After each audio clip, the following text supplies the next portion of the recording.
Hello and welcome to my YouTube channel. আশা করি সবাই আছেন ভালো। যারা যারা আমার আগের ভিডিও দেখোনি, আগে যাও চেক আউট করো আমার আগের ভিডিওটা। সো এই ভিডিওটা হচ্ছে এই আগের দুটো ভিডিও রিলেটেড।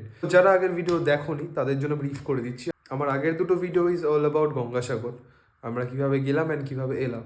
বাট আমি কিন্তু কাউকে মেনশন করিনি এখন আমরা থাকবোটা কোথায়। সো এই ভিডিওটা is all about wire to stay in Gangasagar. তো মন্দিরের পাশে থাকার জায়গা খুবই সীমিত, কিছু কিছু যেগুলো আমরা পেয়েছি সেগুলো আমি ভিডিওতে তোলার চেষ্টা করেছি। সো আর দেরি না করে চলো ব্যাক করি সেইখানে। তো সবার প্রথমে আমরা যাদবপুর স্টেশন থেকে ট্রেন ধরলাম, ট্রেন ধরে চলে গেলাম কাকদ্বীপ। কাকদ্বীপে পৌঁছানোর পরে আমরা টোটোয় করে চলে গেলাম লট নাম্বার 8 লঞ্চঘাট। সেখান থেকে লঞ্চে চড়ে আমাদের যেতে হলো কচুবেড়িয়া ঘাট, আর ওখানে নামার পরে আমরা অটোয় করে গেলাম গঙ্গাসাগর বাস স্ট্যান্ড। তারপর আমরা অল্প চা খেলাম, চা খেয়ে চললাম মন্দিরের দিকে। এই যে এই জিনিসটা, এটাকে বলা হয় হচ্ছে আশ্রয় নিবাস।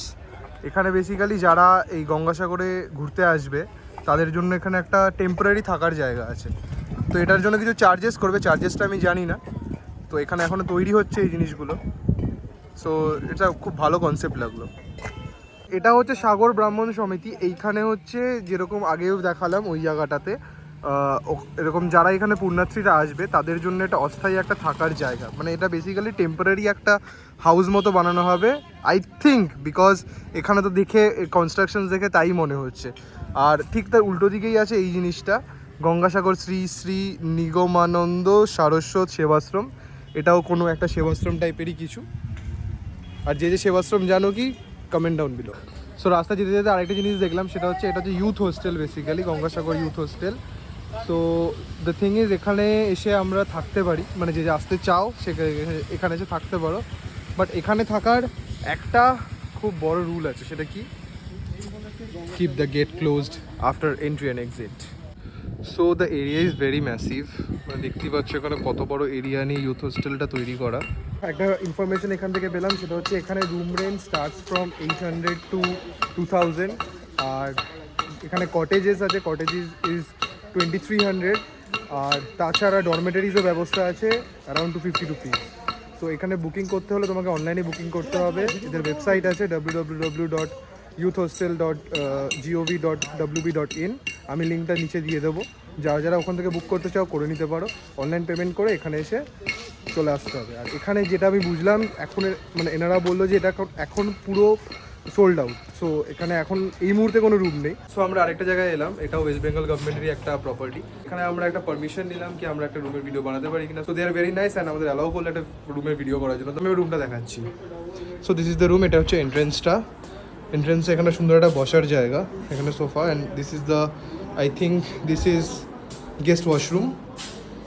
তাছাড়া এবার বেডরুমে এন্টার করছি। যে মেন বেডরুমটা, এখানে সুন্দর একটা ডাবল বেডেড রুম, মানে ডাবল বেডরুম আছে, ডাবল বেড আছে সরি। এটা closet area and this is the main washroom. সুন্দর মিরর, হাই, এখানে আমার একটা mirror, lots and lots of mirrors. এটা বাথিং এরিয়া, এটা ট্যাগের area. The tariff for this room is 3300 plus GST। আর এখানে তোমরা অনলাইন বুকিং করে আসতে পারো, আর যদি রুম অ্যাভেলেবেল থাকে তো তোমরা এখানে এসেও বুক করতে পারো। অ্যান্ড এটা তোমরা স্ক্রিনশটও নিয়ে নিতে পারো, এখানে ওদের পুরো ডিটেলসটা দেওয়া আছে। তাছাড়া এই প্রপার্টিতে আরও এরকম অনেক টেম্পোরারি টেন্টস তৈরি হচ্ছে, যেরকম আমরা রান অফ কাছে দেখতে পারি।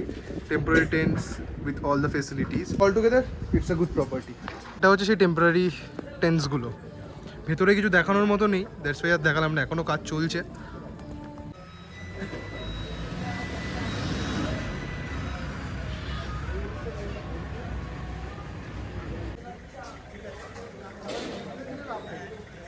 সো আমরা এখন প্রবেশ করলাম হচ্ছে ভারত সেবাশ্রমের গঙ্গাসাগর ব্রাঞ্চ। এখানে হচ্ছে জেনারেলি সবাই এসে স্টে করে। তো জায়গাটা দেখতেই পাচ্ছ বিশাল বড়। এন্ট্রেন্স দিয়ে ঢুকি এরকম একটা সুন্দর মন্দির করা আছে। এখানে নানান রকম ফেসিলিটিস আছে, লাইক ডরমেটারিজও আছে বা ডাবল বেডেড রুমও আছে। রেন্টের ব্যাপারটা আমরা খুব একটা এখনও শিওর না, তার কারণ হচ্ছে আমরা সেরকম কোনো ডিটেলস ওদের থেকে এখনও পাইনি। অ্যান্ড টু বি অনেস্ট ওরা ডিসক্লোজ করতে চাইলো না। তবে যেটুকু আমরা আগের অনেকজনের থেকে আমরা আগে যেটা শুনেছিলাম সেটা হচ্ছে এখানে মানে রেন্ট ওয়াইজ তো হয় না, তোমাকে এসে এখানে থাকতো অ্যান্ড তোমার কোনো মানে এক্স্যাক্ট চার্জেস নেই যেটা তোমাকে পে করে, তোমার যেটা মনে হবে পে করার জন্য সেটা তুমি পে করতে পারো, but don't quote me on this because এখন কি রুলস চলছে সেটা কিন্তু আমার জানা নেই। এখানে যেরকম লজিংয়ের ফেসিলিটি আছে সেরকম কিন্তু এখানে ফুডিংয়ের ফেসিলিটিও পেয়ে যাবেন আপনারা। তো এখানে কথা বলে যেটা জানতে পারলাম সেটা হচ্ছে এখানে room is around 400 to 500 per room, double bedded room থাকে এখানে। আর ফুডিংয়ের জন্য ইজ 40 রুপিস পার কুপন। আর এখানে কিন্তু ননভেজ হয় না, যেহেতু এটা একটা আশ্রমের মধ্যে এখানে ভোগ হয়। ফুডিং তো ওরকমভাবে বলেন, এখানে ভোগ বলা হয় জিনিসটাকে। 40 টাকা পার কুপনের রেট এখানে। আর একটা ছোটো ইনফরমেশন জানলাম সেটা হচ্ছে এই প্রপার্টিটা পুরো 10 থেকে 15 বিঘার মধ্যে আছে। আর এখানে অ্যাপ্রক্সিমেট রুমস আর লাইক 2500, মানে প্রচুর রুম। মানে এখানে আমি ছেলেটার সাথে যার সাথে কথা বলছিলাম ওই বললো মানে এখানে সোল্ড আউট হওয়া ইজ লাইক মানে ইম্পসিবল বলবো না, বাট হ্যাঁ এই মেলার টাইমটায় সোল্ড আউট না হলেও খুব কাছাকাছি মানে 80-90% অকুপেন্সি হয়ে যায়।